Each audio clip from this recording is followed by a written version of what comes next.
டே பரமா படிடா. Hello guys, welcome back to my channel. இன்றைக்கி நம்ம என்ன சம்மரி பார்க்க போகிறோம் அப்படின்னா, சைனீஸ் சிண்ட்ரெல்லா. இதை எழுதினவங்க ஆட்லன் என்மா. இவங்க ஒரு சைனீஸ் ரைட்டர். இந்த பர்டிகுலர் நாவல் 1999 பப்ளிஷ் பண்ணியிருக்கிறாங்க. இவங்க பிறந்தது 1937.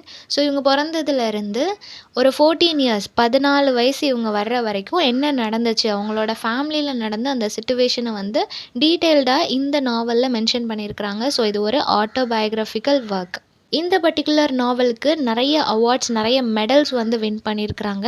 நிறைய ஸ்டேஜ் பெர்ஃபார்மன்ஸும் இந்த நாவலை பெர்ஃபார்ம் பண்ணியிருக்கிறாங்க. மல்டி லாங்குவேஜில் பப்ளிஷ் பண்ணியிருக்கிறாங்க. அந்த அளவுக்கு சைனீஸில் ஒரு ஃபேமஸான ஒரு கிளாசிக் ஃபோக் டேல் அப்படின்னா அது இந்த ஒரு சைனீஸ் சிண்ட்ரெல்லா அப்படின்னு சொல்லுவாங்க. ரீசெண்ட் டைம்ஸில் இப்போ நம்ம சிண்ட்ரெல்லாவோட ஸ்டோரி பார்க்குறோம் இல்லையா, அந்த ஸ்டோரியும் கூட இதை பேஸ் பண்ணி எடுக்கப்பட்டது தான் அப்படின்னு சொல்லப்படுது. ஓகேவா? ஸோ இந்த நாவல் ஃபுல்லாகவே ஆட்லனோட லைஃப்பில் என்ன நடந்துச்சு அப்படின்றத ரொம்பவே டீட்டெயில்டாக எழுதியிருப்பாங்க. ஸோ ஆட்லன் அப்படின்ற அந்த பொண்ணு ரொம்பவே வெல்த்தியான ஒரு ஃபேமிலியில் பிறந்த ஒரு பொண்ணு. அவங்களோட ஃபேமிலி சைனாவில் இருக்கிற டைஜன் அப்படின்னு சொல்லப்படுற ஒரு இடத்துல தான் இருக்கிறாங்க. ஆட்லனோட ஃபேமிலியில் மொத்தம் 5 குழந்தைங்க ஆட்லனோட சேர்த்து. ஆட்லன் தான் 5th சைல்டு. ஆட்லன் பிறக்கும்போது அவங்க அம்மா வந்து இறந்து போயிடுவாங்க அந்த டெலிவரி டைமில். ஸோ அவங்க வீட்டில் இருக்கிறவங்க எல்லாருமே என்ன பிலீவ் பண்ணுவாங்க அப்படின்னா, ஆட்லன் ஒரு பேட் லக், அவளால் தான் அவங்க அம்மா இறந்து போயிட்டாங்க, அவள் பிறக்காமல் இருந்திருப்பாங்க அப்படின்ற மாதிரி. எந்த விஷயம் நடந்தாலும், எதில் அவங்களுக்கு தடங்கள் நடந்தாலும் அதுக்கு இவ தான் காரணம் அப்படின்ற மாதிரி அந்த நிமிஷத்துல இருந்து அவளை ஒதுக்க ஆரம்பிச்சிருவாங்க. இந்த மாதிரி போயிட்டுருக்கிற சமயத்தில் 1 இயரில், அவங்க அம்மா இறந்து 1 இயரில் அவங்க அப்பா வந்து ரீமேரேஜ் பண்ணிக்கிறாரு. அவரை ரீமேரேஜ் பண்ண அந்த பொண்ணு வந்துட்டு half Chinese half French women. ஓகேவா? ஸோ 2 ரேஸுமே அவங்களுக்கு இருக்கும். அந்த பொண்ணு பேர் நியாங். நியாங் அப்படின்ற அந்த பொண்ணுக்கு அவங்க ஹஸ்பண்டோட ஃபர்ஸ்ட் ஒய்ஃபுக்கு பிறந்த அந்த 5 குழந்தைங்களையும் சுத்தமாக பிடிக்காது. ஸோ இதுதான் பேக்ரவுண்ட். இப்போ கேரக்டர்ஸ் பார்த்துடலாம். First one ஆட்லன். ஆட்லன் தான் ப்ரொட்டகனிஸ்ட். தென் அவங்களோட ஸ்டெப் மதர் பேர் நியாங். அவங்களோட அப்பா பேர் ஜோசப் என். தென் அவங்களுக்கு ஒரு பிக் சிஸ்டர், ஃபர்ஸ்ட் சிஸ்டர் இருப்பாங்க. அவங்கள பிக் சிஸ்டர் தான் மென்ஷன் பண்ணியிருப்பாங்க. தென் அவங்களோட கிராண்ட் ஃபாதர், ஆட்லனோட கிராண்ட் ஃபாதர் பேர் ஏஏ. தென் அவங்களோட பெஸ்ட் ஃப்ரெண்ட் ஒருத்தவங்க வருவாங்க, அவங்க பேர் யுச்சுன் மே. தென் பாபா அப்படின்னு ஆட்லனோட ஆண்ட் ஒருத்தவங்க வருவாங்க. தென் ஆட்லனோட கிராண்ட் மதர் பேர் நை நை. ஓகேவா? ஸோ லாஸ்ட் கேரக்டர் ஆட்லனோட அம்மா. ஓகே, சம்மரி பார்த்துடலாம். இப்போது ஆட்லன் மேலே எல்லாருமே ஒரு கோவத்தில் இருக்கிறாங்க இல்லையா, அவளால் தான் அவங்க அம்மா இறந்து போயிட்டாங்கன்னு சொல்லிட்டு. ஸோ அந்த கோவத்தில் இருக்கிறதுனால ஃபேமிலியில் யாருமே அவகிட்ட நல்லா பேச மாட்டாங்க. எல்லாருமே அவளை ஒதுக்கி வைக்க தான் செய்வாங்க. ஸோ ஃபேமிலியில் இருந்து எப்போவுமே லவ் அப்படின்றது கிடைக்காத ஒரு பொண்ணு தான் ஆட்லன். ஆனால் அவளோட ஆண்டான பாபா அண்ட் கிராண்ட்பா கிராண்ட்மா இவங்க 3 பேரும் இவ மேலே ரொம்ப அன்பாக இருப்பாங்க. எப்போவுமே அவளை நல்லா பார்த்துப்பாங்க. ஸோ ஃபேமிலியில் அவளோட கம்ஃபர்ட் ஜோன் அப்படின்னா இவங்க 3 பேர் கூட இருக்கிறது தான். தென் இவங்க எல்லாரும் ஒன்றா சேர்ந்து ஒரே ஃபேமிலியாக தான் இருப்பாங்க. ஆல்ரெடி குழந்தைங்களே நிறைய பேர், அவங்களோட இந்த 3 பேரும் இருப்பாங்க. ஸோ ஒரு பெரிய ஃபேமிலியாக தான் அவங்க வாழ்ந்துட்டு இருப்பாங்க. இந்த மாதிரி ஒரு சிச்சுவேஷன் போயிட்டு இருக்கும்போது ஆட்லனை வந்துட்டு அவளோட கிண்டர் கார்டன் ஸ்கூலில் கொண்டு போய் ஜாயின் பண்ணி விடுவாங்க. அப்போ ஃபர்ஸ்ட் வீக்லேயே அவங்களோட ஸ்கூலில் வந்து எல்லா வீக்கும் ஒரு காம்படிஷன் நடக்கும். அப்போ வந்து டேலண்ட்டான ஸ்டூடெண்ட்டை அட்ரஸ் பண்ணுவாங்க, ரெகக்னைஸ் பண்ணுவாங்க. ஸோ அந்த மாதிரி ஃபர்ஸ்ட் வீக் ஒரு டேலண்ட் ஷோ நடக்கும்போது அதில் வந்து ஆட்லன் வின் பண்ணுறா. வின் பண்ணோடனே ஸ்கூலில் இருந்து அவளை அப்ரிஷியேட் பண்ணி ஆனர் பண்ணுறாங்க. அதை பார்த்த உடனே அவங்க அப்பாவுக்கும் ரொம்ப சந்தோஷமாக இருக்குது. அவரும் இவளை அப்ரிஷியேட் பண்ணுறாரு. ஃபர்ஸ்ட் டைம் அவளுக்கு கிடைச்ச அப்ரிஷியேஷன். ஸோ அதை பார்த்த உடனே தான் இவளுக்கு ரியலைஸ் ஆகுது, ஃபேமிலியில் இருக்கிற எல்லாருமே நம்மளை கர்ஸ் பண்ணும்போது அப்பா ஒரு விஷயத்துக்கு நம்மளை அப்ரிஷியேட் பண்ணுறாருன்னா அது எஜுகேஷன். ஸோ நம்ம நல்லா படிக்கணும், நல்லா படித்தா மட்டும்தான் அந்த ஒரு ரெகக்னேஷன் நம்மளுக்கு கிடைக்கும்னு சொல்லி அந்த நிமிஷம் அவள் முடிவு பண்ணுறா. நெக்ஸ்ட் என்ன நடக்குது அப்படின்னா, அந்த வார் ஃபீல்டுக்கு அந்த கண்டிஷனில் இருக்கிறதுனால சைனாவை வந்து ஜப்பான் ஆக்கியூபை பண்ணிடுச்சு. ஆக்கியூபை பண்ணதுனால அங்கே இருக்கிறவங்க எல்லாரும் வேறு இடத்துக்கு போகிற மாதிரியான சிச்சுவேஷன் க்ரியேட் ஆகுது. ஸோ ஜப்பான் கண்ட்ரோலில் இப்போ சைனா இருக்கிறதுனால இவங்களோட அப்பா, ஆட்லனோட அப்பா ஒரு பெரிய பிஸ்னஸ் மேனாக இருப்பார், வெல்த்தியான ஃபேமிலி இல்லையா. ஸோ இவரோட பிஸ்னஸ் எல்லாத்தையும் ஜப்பான் வந்து என்னோட கண்ட்ரோலுக்கு நீ தரணும், நான் உன்னோட பார்ட்னர்ஷிப்பை வச்சுக்கிறேன் அப்படின்னு சொல்லிட்டு அவனை ரொம்ப ஃபோர்ஸ் பண்ணிகிட்டே இருப்பாங்க.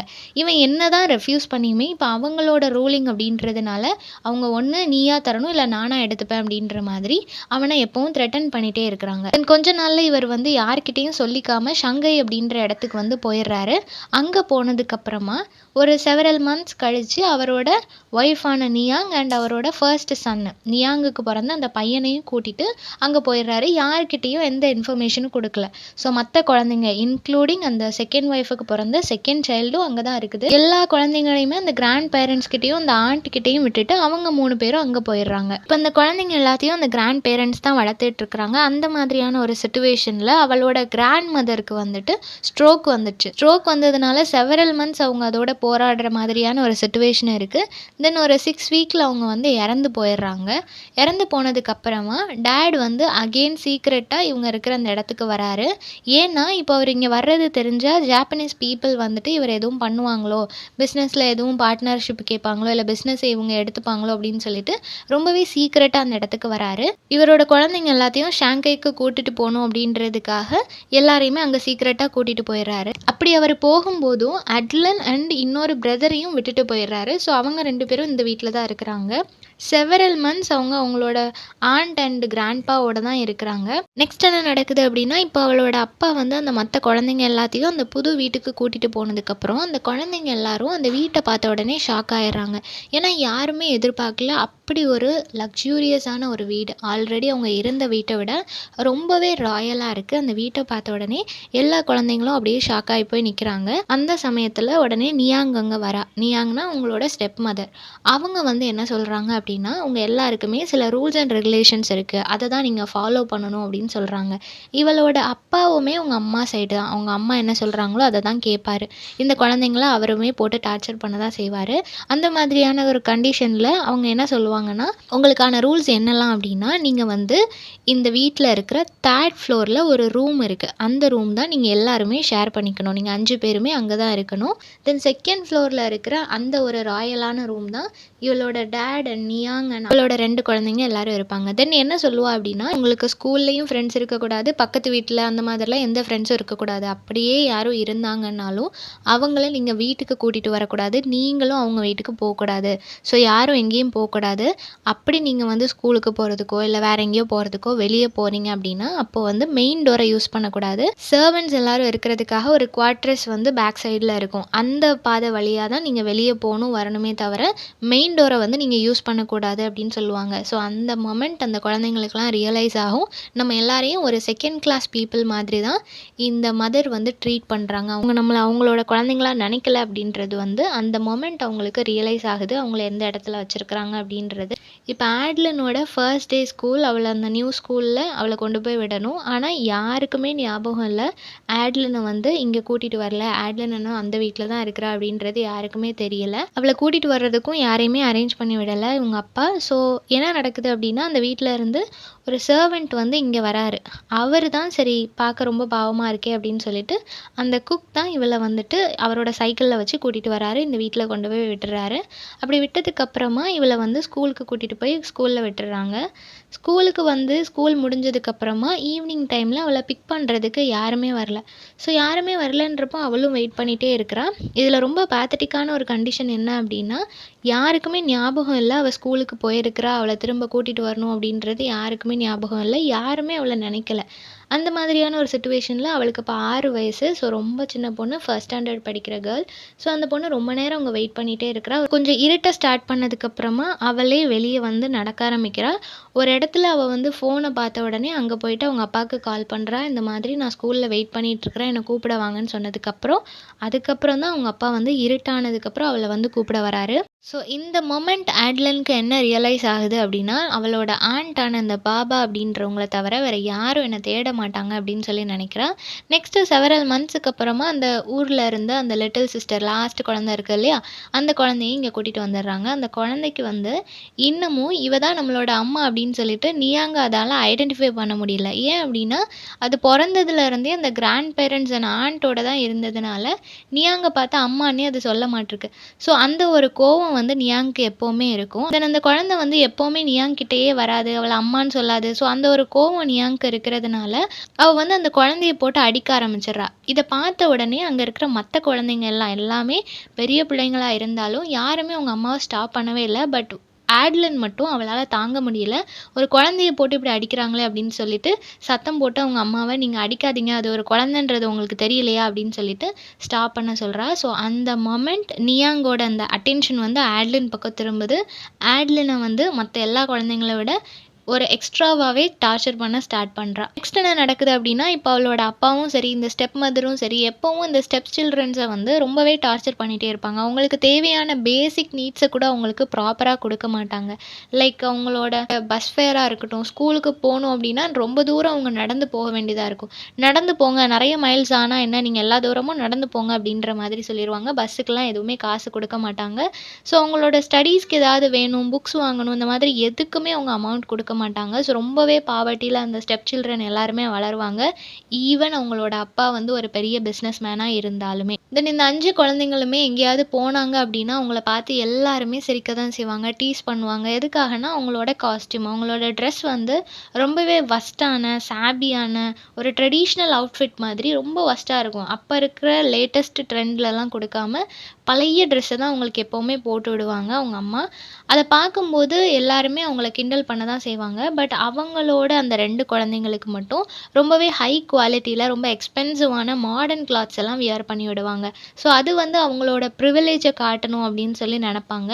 ஸோ அதனால அந்த 2 குழந்தைங்களுக்கு மட்டும் அந்த மாதிரி ட்ரெஸ் பண்ணிட்டு, இவங்க எல்லாருக்கும் இந்த மாதிரி ட்ரெஸ் பண்ணி விடுவாங்க. ஸோ இந்த மொமெண்ட் எல்லாரும் அவங்கள பார்த்து சிரிக்கிற இவ்ளோ நாளும் வீட்டுக்குள்ள நடந்துட்டு இருந்துச்சு. ஸோ அந்த குழந்தைங்களுக்கு எதுவும் தெரியல. இப்ப வெளிய எல்லார் முன்னாடி அசிங்கப்படுத்துறாங்க அப்படின்னு தெரிஞ்ச உடனே, இந்த குழந்தைங்க எல்லாரும் ஒரு டீமா சேர்ந்து அவங்கள ஏதாவது பண்ணணும் அப்படின்னு சொல்லி ஒரு கேங் ஃபார்ம் பண்ணுவாங்க. அந்த கேங் ஃபார்ம் பண்றாங்க அப்படின்றது இவங்க அம்மாக்கு தெரிஞ்சது உடனே, இவ என்ன பண்றா அப்படின்னா, அந்த கேங் லீடர் யாரு அப்படின்னு தெரிஞ்சுக்கிறா. அந்த 5 குழந்தைங்கள்லயும் ஃபர்ஸ்ட் பிக் சிஸ்டர் அப்படின்னு ஒரு பொண்ணு இருக்கிறா. ஓகேவா? ஃபர்ஸ்ட் பொண்ணு.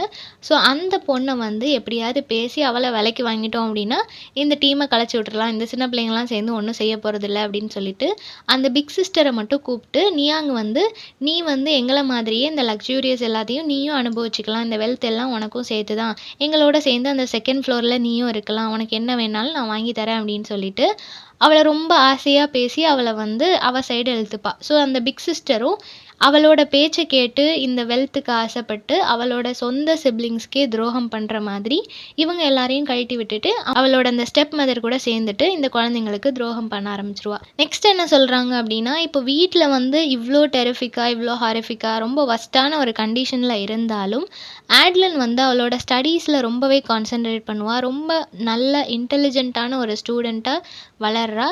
அந்த மாதிரியான சமயத்துல அவருக்கு நெறைய குட் ஃப்ரெண்ட்ஸ்லாம் இருக்கிறாங்க. ஒரு பெஸ்ட் ஃப்ரெண்ட் அப்படின்னு சொல்லும்போது, அது உச்சுன்மே. உச்சுன்மே அப்படின்னு சொல்லப்படுற அந்த பொண்ணு தான் அவளுக்கு ஒரு பெஸ்ட் ஃப்ரெண்டா இருக்கிறா. எந்த அளவுக்கு அவ ஒரு நல்ல சோல் அப்படின்னா, அவளுக்கு எப்பவும் புக்ஸ் எல்லாமே வாங்கி குடுக்குறது. அவளுக்கு தெரியும் அவளோட கண்டிஷன். ஏன் அவ புக்ஸ் எல்லாமே வாங்கிட்டு வரல? அவளோட வீட்டு கண்டிஷன் எக்ஸாக்ட்டா தெரியலனாலும், மேபி அவகிட்ட அமௌண்ட் இல்ல அப்படின்னு சொல்லிட்டு, இவ நெறைய புக்ஸ் எல்லாமே அவளுக்கு ஆஃபர் பண்ணுவா. அதே மாதிரி ஒரு நாள் என்னோட வண்டியில நம்ம வீட்டுக்கு போலாமா அப்படின்னு சொல்லி கேட்கும்போது, ஆட்லின் வந்து இல்ல நான் வரல அப்படின்னு சொல்லிருவா. ஸோ அதனால வண்டி இருந்தும் அவ கூட சேர்ந்து நடந்து ரொம்ப தூரம் வருவா. ஸோ இந்த மாதிரியெல்லாம் அவளுக்காக ரொம்ப கேரிங்கா, லவ்விங்கா நெறைய சாக்ரிஃபைஸ் எல்லாமே பண்ணுவா. ஓகேவா?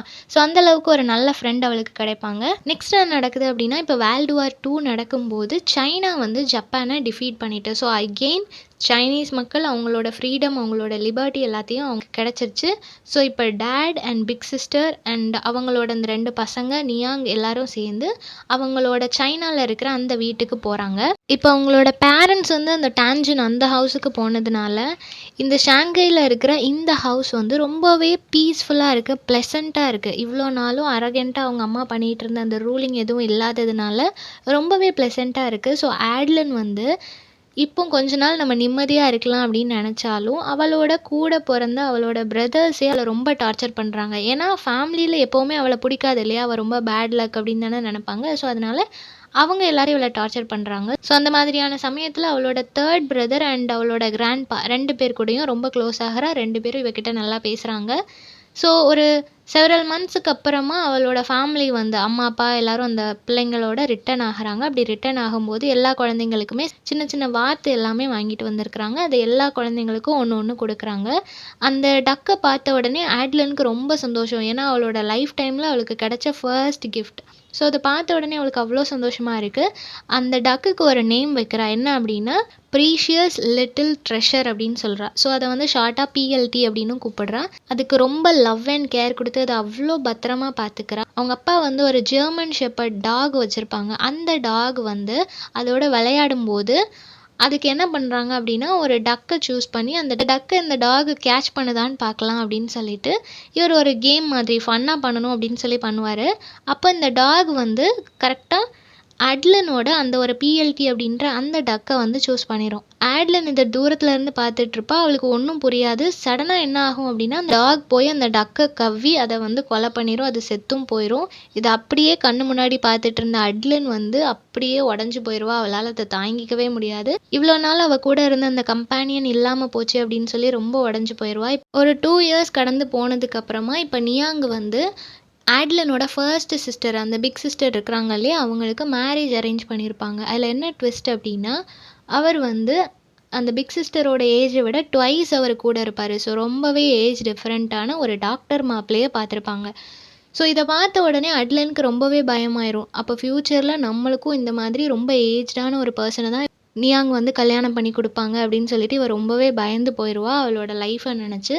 ஸோ எப்படியோ அந்த மேரேஜ் வந்து நடந்து முடிஞ்சிரும். அது முடிஞ்சதுக்கப்புறம் செவரல் மந்த்ஸுக்கு அப்புறமா ஆட்லனோட ஃப்ரெண்டான யுச்சின்மை இருக்காங்க இல்லையா, அவங்களுக்கு பர்த்டே வரப்போகுது. ஸோ அதனால் அவள் வந்து ஒரு பார்ட்டி வைக்கலான்னு இருக்கிறேன், பட் நீ வந்தால் மட்டும்தான் அந்த பார்ட்டியை நான் செலிப்ரேட் பண்ணுவேன், இல்லைனா பண்ண மாட்டேன் அப்படின்னு சொல்லுவாங்க. ஆட்லன் வந்து எவ்வளவோ ரெஃப்யூஸ் பண்ணுவாள். இல்லை என்னால் வர முடியாதுன்னு அவள் ஹவுஸ் ரூல்ஸை சொல்லாமல் வர முடியாது அப்படின்னு சொல்லுவாள். ஆனால் இவள் ரொம்ப ஃபோர்ஸ் பண்ணுவாள். நீ வரலன்னா நான் கண்டிப்பாக செலிப்ரேட் பண்ண மாட்டேன், ஸோ எனக்காக நீ வரணும் அப்படின்னு சொல்லி ரொம்ப ஃபோர்ஸ் பண்ண உடனே ஆட்லன் வந்து என்ன ஃபீல் பண்ணுவா அப்படின்னா, சரி ஓகே, நான் வந்து ஸ்கூலுக்கு போகிற மாதிரி வந்துடுறேன், வந்து உன்னோட பார்ட்டி அட்டன் பண்ணிவிட்டு அகெயின் நான் வீட்டுக்கு வந்துடுறேன், ஸோ இதை பற்றி யார்கிட்டையும் சொல்லிக்க வேண்டாம் அப்படின்னு சொல்லிட்டு அந்த மாதிரி ஒரு பிளான் பண்ணுவாள். அப்படி இவள் அந்த பார்ட்டிக்கு போயிட்டு ஸ்கூலுக்கு போகிற மாதிரியே போயிடுவா நியாங்கிட்ட சொல்லிட்டு. அப்படி அங்கே போயிட்டு அங்கே லஞ்ச் எதுவுமே சாப்பிடாம இவள் ரிட்டன் வந்துடுவா. ஏன்னா சாப்பிட்டுட்டு வந்தால் டைம் ஆயிரும், ஸ்கூல் டைமிங்கை தாண்டிடும் அப்படின்னு சொல்லிட்டு வீட்டுக்கு வந்துடுவா. இவள் அம்மாவுக்கு வந்து தெரிஞ்சிடும். ஸோ நியாங் வந்து அவளை பயங்கரமாக போட்டு அடிப்பா. அப்படி அடிக்கும்போது தான் அவளுக்கு வந்து தெரிய வரும். அவள் பாக்கெட்டில் கொஞ்சம் அமௌண்ட் இருக்கிறத பாப்பா. அது யார் கொடுத்தா அப்படின்னு கேட்கும்போது அவளோட ஆண்டான பாபா கொடுத்துருப்பா. ஏன்னா அவளோட ஃப்ரெண்டுக்கு கிஃப்ட் வாங்கணும் அப்படின்றதுக்காக கொடுத்தாங்க அப்படின்னு சொன்ன உடனே இதை பார்த்த உடனே அவளுக்கு இன்னும் கோவம் வந்துடும். ஸோ அவளை போட்டு பயங்கரமாக டாகோட அந்த வைப்ஸை வச்சு அவளை பயங்கரமாக அடிப்பா. ஸோ ரொம்ப அடித்ததுக்கப்புறமா அவங்க 2 பேரும், அவளோட அப்பாவும் அம்மாவும் என்ன பேசிப்பாங்க அப்படின்னா, அவளோட ஆண்ட்டை விட்டு அவளை தூரமாக வச்சா மட்டும்தான் அவள் நல்ல பிள்ளையாக வளருவா, இல்லைனா அவங்க ஆண்ட் ரொம்ப செல்லம் கொடுத்து அவளை பேடாக இன்ஃப்ளூயன்ஸ் பண்ணுவாங்க. ஸோ அதனால் அவங்க 2 பேரையும் பிரித்து வச்சிடணும் அப்படின்னு சொல்லிட்டு பிரித்து வைக்க பிளான் போட்டுட்ருப்பாங்க. ஒரு 2 நாள் கழிச்சு என்ன ஆகுது அப்படின்னா, ஆட்லனோட ஸ்கூலில் வந்து ஒரு எலெக்ஷன் நடக்குது. அப்போ ஸ்டூடெண்ட்ஸ் எல்லாரும் சேர்ந்து ஆட்லனை அவளோட கிளாஸ் பிரசிடெண்ட்டாகவும் ஸ்டூடெண்ட்ஸ் லீடராகவும் எல்லா ஸ்டூடெண்ட்டும் சேர்ந்து அவளை செலக்ட் பண்ணுறாங்க. ஸோ அவளுக்கு அந்த பொசிஷன் கிடைச்ச கொஞ்ச நாள் அவள் ரொம்பவே சந்தோஷமாக இருக்கா. வீட்டில் இருக்கிற அந்த ஒரு மொமெண்ட், அந்த ஹாரர் எல்லாத்தையும் மறந்து ரொம்ப சந்தோஷமாக ஸ்கூலில் டைம் ஸ்பெண்ட் பண்ணிகிட்டு இருக்கிறா. ஒரு நாள் என்ன நடக்குது அப்படின்னா, இவளை வந்து சர்ப்ரைஸ் பண்ணணும், அவளுக்கு வந்து நிறைய கிஃப்ட்ஸ் எல்லாம் கொடுக்கணும், அவள் நிறைய தொடர்ந்து அவள் அச்சீவ் பண்ணிகிட்டே இருக்கிறா அப்படின்றதுனால அவங்க ஃப்ரெண்ட்ஸ் எல்லாரும் சேர்ந்து அவள் எப்போவும் நம்மளை வீட்டுக்கு கூட்டிகிட்டு போக மாட்டிருக்கா, நம்ம அவளோட வீட்டுக்கு போயிட்டு அவளை சர்ப்ரைஸ் பண்ணலாம் அப்படின்னு சொல்லி அந்த குழந்தைங்க எல்லாருமே இவள் வீட்டுக்கு வரும்போது இவள் பின்னாடியே மறைஞ்சு வருவாங்க.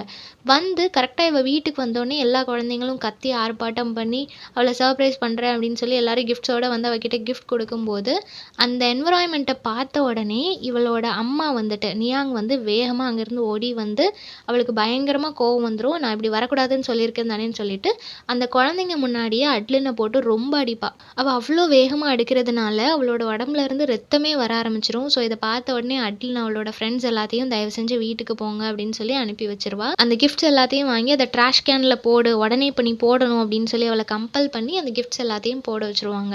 தென் அவங்க வந்து இவளை கொண்டு போய் ஆர்ஃபனேஜில் பேசாமல் நம்ம சேர்த்துடலாமா, அப்போ தான் இவள் வந்து சரியாக வருவா அப்படின்னு சொல்லி பிளான் பண்ணிகிட்டு இருப்பாங்க. அவங்க பிளான் பண்ண மாதிரியே கொஞ்ச நாளில் டான்ஜன், இவங்க ஃபர்ஸ்ட் அவங்க வீடு இருந்துச்சு இல்லையா, அந்த இடத்துல ஒரு ஸ்கூலில் வந்துட்டு இவளை ஜாயின் பண்ணி விட்டுறாங்க. அங்கே வந்து சிவில் வார் நடக்கிறதுனால கம்யூனிஸ்ட் ஆர்மி அங்கே நிறைய சுற்றிட்டு இருக்கிறதுனால ஆல்ரெடி அங்கே படிச்சுட்டு இருக்கிற ஸ்டூடெண்ட்ஸாக இருக்கட்டும், அங்கே இருக்கிற மக்களாக இருக்கட்டும், வேறு இடத்துக்கு போயிட்டுருக்குறாங்க. ஸோ எல்லா ஸ்டூடெண்ட்ஸும் டே பை டே கம்மியாயிட்டே இருக்கிறாங்க. ஒரு பர்டிகுலர் பீரியடில் என்ன ஆகுது அப்படின்னா எல்லா ஸ்டூடெண்ட்டும் போயிடுறாங்க. இவள் மட்டும்தான் அந்த ஸ்கூலில் இருக்கிறா. சில நன்ஸும் இருக்கிறாங்க. ஸோ அவளோட கிறிஸ்மஸ், நியூ இயர் எல்லாத்தையும் அவங்களோட தான் செலிப்ரேட் பண்ணுறா.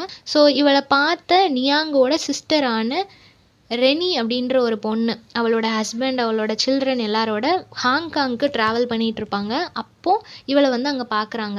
ரெனிக்கு இவள பார்த்த உடனே தெரியுது, நம்ம சிஸ்டரோட அந்த ஹஸ்பண்டோட ஃபர்ஸ்ட் ஒய்ஃப்க்கு பொறந்த பொண்ணு தானே அப்படின்னு சொல்லி தெரியுது. இவள சேவ் பண்ணி அந்த இடத்துல இருந்து கூட்டிட்டு போறா.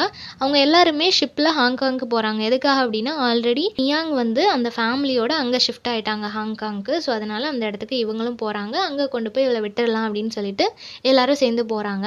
அப்படி போகும்போது ஆட்லன் என்ன நினைக்கிறா அப்படின்னா, இவங்களுமே கண்டிப்பா அவங்களோட சிஸ்டர் மாதிரி ரொம்ப அரகென்ட்டா தான் இருப்பாங்க அப்படின்னு நினைக்கிறா. பட் அவங்க வந்து அப்படியே ஆப்போசிட்டா இருக்கிறாங்க. ரொம்பவே கைண்ட் அண்ட் ஜெனரஸா அந்த குழந்தைகிட்ட நடந்துக்கிறாங்க. அவள ரொம்பவே கேரிங்கா அவளோட சொந்த குழந்தை மாதிரி பார்த்துக்கிறா. அத பார்க்கும்போது இவளுக்கு ஃபர்ஸ்ட் டைம் ஒரு நார்மலான, ஒரு ஹேப்பியான ஒரு ஃபேமிலியில இருக்கிற மாதிரியான ஒரு ஃபீல் இருக்கு.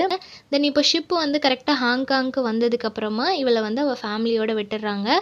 ஃபேமிலியிலேயே இவள பார்த்த உடனே ரொம்ப சந்தோஷப்படுற ஃபர்ஸ்ட் பெர்சன் இவளோட கிராண்ட்பா தான். கிராண்ட்பாவ பார்த்த உடனே இவ ரொம்ப சந்தோஷமாகறா. ஆனா அவர் வந்து ஆல்ரெடி இருந்தத விட ரொம்ப வயசான மாதிரி, ரொம்ப உடம்பு சரியில்லாத மாதிரி, ரொம்ப பாவமான ஒரு கண்டிஷன்ல இருக்கிறாரு. அவர பார்த்த உடனே இவளுக்கு கொஞ்சம் கஷ்டமா இருக்குது. ரெனியோட குழந்தைங்க 2 பேரும் அட்லின் கிட்ட ரொம்பவே பாசமா இருக்கிறாங்க. ஓன் சிஸ்டர் மாதிரி அவள ரொம்ப நல்லா பார்த்துக்கிறாங்க. அட்லின வந்து ஹாங்காங்ல இருக்கிற ஒரு போர்டிங் ஸ்கூல்ல வந்து சேர்த்து விடுறாங்க. அங்கேயுமே அவ ரொம்ப நல்லா படிக்கிறா. ஏன்னா அவ வந்து எஜுகேஷன்ல கான்சன்ட்ரேட் பண்ணணும் அப்படின்றது சின்ன வயசுல இருந்தே முடிவெடுத்த ஒரு விஷயம். ஸோ அதனால நல்லா கான்சன்ட்ரேட் பண்ணி படிக்கிறா. அவளோட பர்சனல் லைஃப்பை பத்தி ஷேர் பண்ணதே கிடையாது. யாருக்குமே தெரியாது. இங்கேயும் அவளுக்கு சில குட் ஃப்ரெண்ட்ஸ், க்ளோஸ் ஃப்ரெண்ட்ஸ் எல்லாமே கிடைக்கிறாங்க. பட் இப்போ வரைக்கும் அவளோட ஃபாதர் வந்துட்டு அவளுக்கு ரொம்ப அன்பிளசன்ட்டான, அன்ப்ராப்பர் ஃபிட்டிங் இருக்கிற கிளாத்ஸ் தான் வாங்கி கொடுக்குறாரு.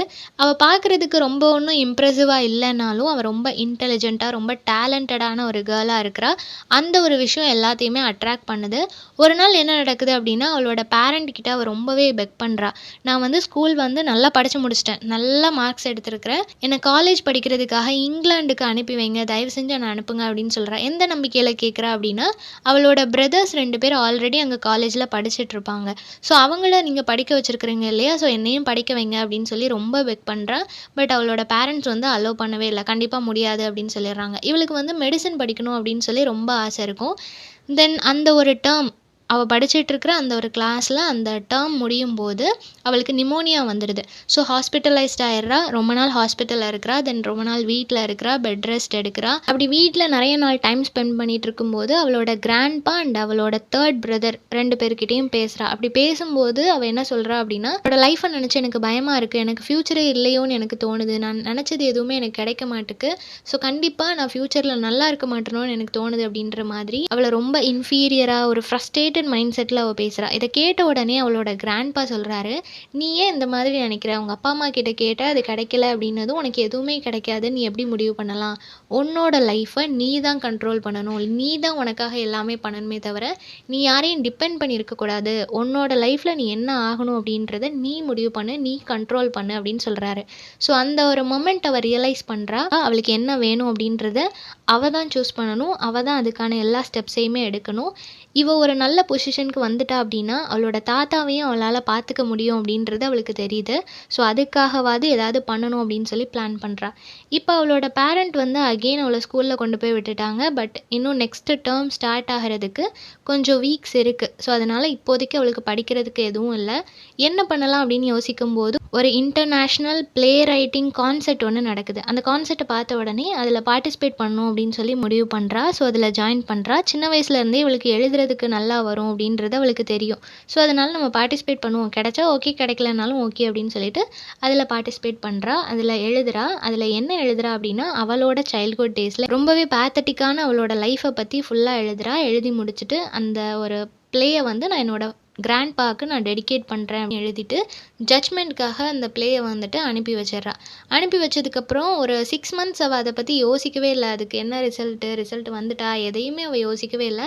அவள் பாட்டுக்கு அவளோட ஒர்க்கை பார்த்துட்ருக்குறா.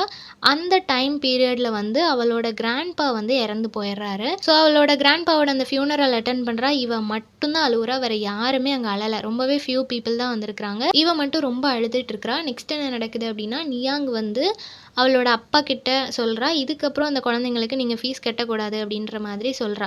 ஆட்லின் கிட்டேயும் சொல்லிட்டா, இனிமே உன்னோட ஃபீஸ் எல்லாத்தையும் நீ தான் பார்த்துக்கணும், அவர் உனக்காக ஃபீஸ் பே பண்ண மாட்டார் அப்படின்ற மாதிரி சொல்லிட்டா. அப்பா வேற ஃபீஸ் பே பண்ண மாட்டார் அப்படின்னா என்ன பண்ணுறதுன்னு சொல்லி அவ்வளோ டிப்ரெஷனில் இருக்கும்போது ஒரு நாள் இவளை வந்து அவளோட அப்பாவோட ஆஃபீஸ்லேருந்து ஒருத்தங்க வந்து அப்பா உங்கள்கிட்ட பேசணுமா அப்படின்னு சொல்லி அவளை கூட்டிகிட்டு போவாங்க. அவங்க அப்பா பேச ஸ்டார்ட் பண்ணுற வரைக்கும் இவளுக்கு அவ்வளோ பயமாக இருக்கும். எதை பற்றி பேச போகிறாரு அப்படின்னு சொல்லி யோசிச்சுட்டே இருப்பா. தென் அவங்க அப்பா வந்து இவளை விஷ் பண்ணுறாரு. எதுக்காக அப்படின்னா ஒரு ப்ளே எழுதி அனுப்பியிருந்தா இல்லையா, அந்த கான்செர்ட்டில் இவ தான் வின் பண்ணியிருப்பா. ஃபர்ஸ்ட் ப்ரைஸ் இவ வின் பண்ணியிருக்கிறதுனால அந்த சிட்டியில் இருக்கிற எல்லாருக்குமே தெரிஞ்சிருக்கும் இவ தான் வின் பண்ணியிருக்கிறான்னு. ஸோ அவங்க அப்பாவுக்கு அவ்வளோ பெருமையாக இருக்கும். இவளுக்கு அந்த அவார்ட் கிடைச்சதுனால இவர் ரொம்ப ப்ரைடாக ஃபீல் பண்ணுவார். அதனால் இவளை விஷ் பண்ணிவிட்டு நீ ஆசைப்பட்ட மாதிரியே இங்கிலாண்டில் நான் உன்னை படிக்க வைக்கிறேன் அப்படின்னு சொல்லிடுவார். இவளுக்கு அவ்வளோ சந்தோஷமாக இருக்கும். ஸோ லாஸ்ட் சாப்டரில் என்ன மென்ஷன் பண்ணியிருக்கிறா அப்படின்னா, அவளோட ஆண்ட்டுக்கு வந்து ஒரு லெட்டர் எழுதியிருப்பா. இவ இங்கிலாந்துக்கு படிக்கிறதுக்கு போகும்போது சிங்கப்பூரில் வச்சு ஒரு லெட்டர் எழுதியிருப்பா ஆண்ட்டுக்கு. இந்த மாதிரியெல்லாம் நடந்துச்சு, அப்பா வந்து சம்மதிச்சிட்டாரு அப்படி எல்லாத்தையும் எழுதும்போது அவங்க ஆண்ட் வந்து அவளுக்கு ரிப்ளை லெட்டர் எழுதியிருக்கிறாங்க. இப்போ அந்த லெட்டரில் அவளை பற்றி ரொம்ப பெருமையாக ஃபீல் பண்ணுறேன், நீ இந்த மாதிரி அவார்ட் வின் பண்ணது, உன்னால் இது எல்லாமே முடியும் அப்படின்னு சொல்லி அவளை ரொம்ப பாசிட்டிவாக அவளை விஷ் பண்ணிவிட்டு தென் என்ன சொல்கிறாங்க அப்படின்னா, நீ ரொம்பவே ஒரு ஹாரரான சைல்ட்ஹுட்டை ஃபேஸ் பண்ண ஒரு குழந்தை. உன்னை பார்க்கும்போது எனக்கு ஒரு ஸ்டோரி தான் ஞாபகம் வருது. சைனீஸ் ஃபோக் டேல் ஒன்று உண்டு. ரொம்ப பழைய ஒரு ஃபோக் டேலில் வந்து இந்த மாதிரி தான் அவங்களோட சைல்ட்ஹுட் டேஸ் வந்து ரொம்பவே கஷ்டமாக இருக்கும். அட் லாஸ்ட் அவங்க ஒரு குயினாக மாறிடுவாங்க. அந்த ஃபோக் டேல் மாதிரி தான் நீயும் உன்னோட லைஃப்பில் நிறையவே கஷ்டப்பட்டுட்ட. ஆனால் இப்போ நீ வந்து எனக்கு தெரிஞ்சு நீ தான் இந்த சைனாவோட சிண்ட்ரெல்லா, நீ தான் என்னோட சைனீஸ் சிண்ட்ரெல்லா அப்படின்னு சொல்லிட்டு அவங்க சொல்லுவாங்க. ஸோ அந்த லெட்டரில் அவங்க லாஸ்ட்டாக சைனீஸ் சிண்ட்ரெல்லா அப்படின்னு சொல்லி மென்ஷன் பண்ணியிருக்கிறாங்க இல்லையா, அதை தான் அவங்க வந்து டைட்டிலாக கொடுத்துருக்குறாங்க. ஸோ நம்ம லைஃப்பில் வந்து எவ்வளோ ப்ராப்ளம்ஸ் வந்தாலும் அதை நம்ம எப்படி ஹேண்டில் பண்ணுறோம், நம்மளோட கோலை அச்சீவ் பண்ணுறதுல நம்ம எந்த அளவுக்கு ஃபோக்கஸ்டாக இருக்கிறோம், எவ்வளோ டிஸ்ட்ராக்ஷன் வந்தாலும் எவ்வளோ டிசப்பாயின்மெண்ட்ஸ் இருந்தாலும் எந்த அளவுக்கு நம்ம கான்சென்ட்ரேட் பண்ணுறோம் அப்படின்றதுல தான் இருக்குது. ஸோ உங்கள ஒரு இன்ஸ்பிரேஷனாக எடுத்துகிட்டு நிறைய பேர் அவங்களோட லைஃப்பில் இதே மாதிரி அவங்களோட கோலை அச்சீவ் பண்ணணும் அப்படின்றதுக்காக இந்த ஒரு புக்கை வந்து பப்ளிஷ் பண்ணியிருப்பாங்க. ஸோ இந்த சம்மரி எல்லாருக்கும் புரிஞ்சிருக்கும்னு நினைக்கிறேன். நெக்ஸ்ட் என்ன டாப்பிக்கில் வீடியோ போடலான்னு சொல்லி கமெண்ட் பண்ணுங்கள். தேங்க்யூ ஃபார் வாட்சிங்.